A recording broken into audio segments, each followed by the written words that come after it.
Good morning students. आज अपने करने जा रहे हैं हीरोडिनेरिया का last chapter, male and female reproductive system. देखो, male and female reproductive system के बारे में जब अपने डिस्कस करते हैं तो ये कोई ज़्यादा टिपिकल नहीं है, बड़ा सिंपल सा जो है रिप्रोडक्टिव सिस्टम इनके अंदर पाया जाता है। देखिए, सामान्यतः सबसे पहले अपने डिस्कस करते हैं male reproductive system. Male reproductive system में अपने एक एक ऑर्गन्स को जो है डिस्कस करते रहेंगे और लगातार जो है आगे चलते रहेंगे। तो इसमें देखो, अपने सबसे पहले जब अपने बात करते हैं मेल रिप्रोडक्टिव सिस्टम की तो बात आती है कि इसमें जो मेल गोनाड होते हैं टेस्टिस, वो जो है यहाँ पर मैं आपको पहले बता दूं कि ये बारहवें में से लेके जब अपने एक्सक्रेटरी सिस्टम कर रहे थे तो आपको बताया था कि यहाँ बारहवें से लेकर 22वें सेगमेंट तक, यानी ये 12वें में ये फर्स्ट सेगमेंट लेकर शुरू होकर जो है लगातार हर एक सेगमेंट में एक जोड़ी जो है इसके अंदर टेस्टिस पाए जाते हैं। टेस्टिस जो होते हैं उसके बाहर की तरफ एक आवरण होता है जिसको अपने कहते हैं टेस्टिस सेक। टेस्टिस सेक के अंदर जो है क्या चीज, इसमें मुकुलन के द्वारा जो है अंदर की तरफ जो है कौन सी स्पर्म मदर सेल्स जो है वो अलग होती रहती है और वो एक डक्ट से होते हुए, डक्ट का नाम क्या होता है, दूसरे नंबर पे अपने कहते हैं वासा एफरेंसिया। वासा एफरेंसिया जो होती है यानी प्रत्येक एक टेस्टिस से निकलकर जो मेन डक्ट के अंदर जाती है उसको अपने वासा एफरेंसिया कहते हैं। वासा एफरेंसिया जो होती है वो स्पर्म मदर सेल्स को यहां से लेकर आगे की तरफ जो है मूव कर देती है।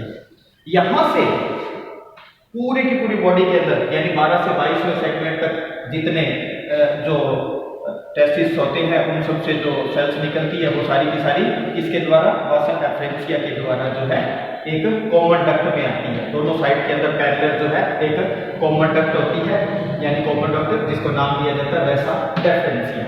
वासा डेफरेंसिया जो होती है आकर एक बहुत ही कुंडली नुमा एक संरचना जिसको अपने कहते हैं एपिडिडाइमस, यहाँ पर जो है इसमें से होती हुई ये जो है एक यहाँ से निकलती है और एक यहाँ से निकलती है, एक बड़े चौड़े थैले नुमा संरचना के अंदर जाती है जिसको अपने एट्रियम या परिकोष्ठ कहते हैं। परिकोष्ठ के अंदर आकर स्पर्म इकट्ठे होते रहते हैं।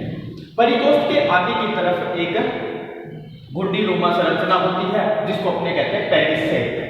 पेनिस सेक इसमें एक धागे के समान जो लंबी संरचना जो होती है पेनिस कहलाती है वो इसमें रहती है। इसको जो है जनरल ऋतु के टाइम में जो है देखा जा सकता है। तो ये तो हो गया इसका मेल रिप्रोडक्टिव सिस्टम। इसमें क्या है, लगातार जो है स्पर्म बनते रहते हैं और वो यहाँ पर एपिडिडाइमस से होते हुए यहाँ पर जो है एट्रियम में कलेक्ट होते रहते हैं और जनरल ऋतु में उसको जो है एक्सलेट या उसका स्क्लेर कर दिया जाता है। ये तो हो गया अपना मेल रिप्रोडक्टिव सिस्टम, बड़ा सिंपल सा। फीमेल रिप्रोडक्टिव सिस्टम की बात करें तो फीमेल रिप्रोडक्टिव सिस्टम में सबसे मुख्य भाग आपको बताइए होता है ओवरी। ओवरी जो है वो ओवरी सेक के अंदर पाई जाती है। देखो, इस प्रकार से ओवरी होती है, उसके बाहर की तरफ एक आवरण होता है जिसको ओवरी सेक कहते हैं और ये एक डक्ट निकलती है यहाँ से।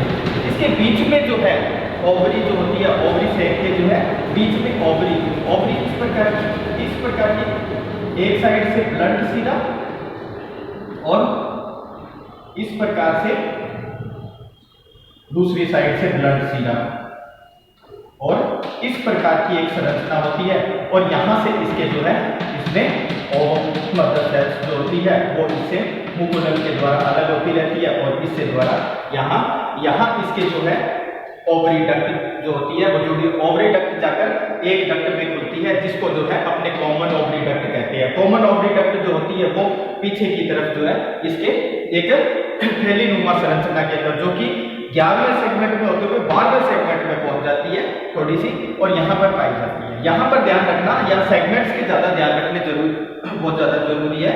यहाँ पर एक ग्लैंड होती है जिसको अपने कहते हैं एल्बुमिन ग्लैंड। इसके द्वारा जो सेक्रेशन होता है वो ओवम को एक्टिवेट कर देता है और यहाँ से ऊपर की तरफ एक बिल्कुल 11वें सेगमेंट के बीच के अंदर ऊपर थोड़ा सा ऊपर जो है तीसरे एनुली के बीच के अंदर जो है एक छिद्र के द्वारा बाहर खुलती है और ये वाला जो भाग होता है इसका ये संकरा भाग होता है जिसको अपने वेजाइनल भाग या वेजाइना कहते हैं। तो ये जो है अपने मेल और फीमेल रिप्रोडक्टिव सिस्टम होते हैं। अब अपने देखते हैं कि इस जंतुओं के अंदर जो है रिप्रोडक्शन और जनन की प्रक्रिया कैसी होती है। जनन ऋतु जो है इनका अप्रैल और से जून के बीच में होता है। इसमें दो जो लीच होते हैं एक दूसरे के जो है मतलब आमने सामने आकर उल्टा एक दूसरे के पास आते हैं और दोनों जो है स्पर्म और ओवम की एक्सचेंज कर दिया जाता है। और फिर 9वां 10वां और जो इसके 11वें सेगमेंट होते हैं जो कि यहाँ पर क्या होता है इसके जो ग्लैंड्स होती है उनके द्वारा बाहर की तरफ जो है कोकून का निर्माण कर दिया जाता है और फिर कोकून को जो है बाहर की तरफ निकल दिया जाता है और जो प्रोस्टोमियम ग्लैंड्स होती है उनके द्वारा दोनों प्लग लगाकर उसको नम भूमि में छोड़ दिया जाता है। नम भूमि के अंदर पड़े पड़े 10 से 15 दिन के बाद जो है इनके अंदर जो एल्ब्यूमिन्स वगैरह जो होते हैं उसको जो है भोजन के रूप में ग्रहण कर लिया जाता है।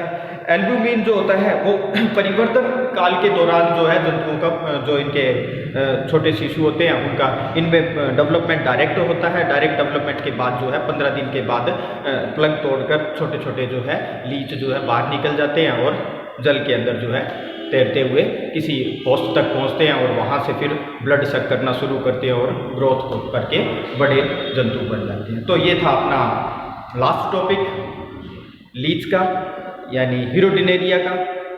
सारे के सारे जो है जितने आज तक अपने चैप्टर किए हैं सबको याद करो, लर्न करो। इसके बाद अपने मोलस्का की जो है 3rd यूनिट शुरू करने जा रहे हैं। नेक्स्ट में उससे अपने मिलते हैं मोलस्का के साथ।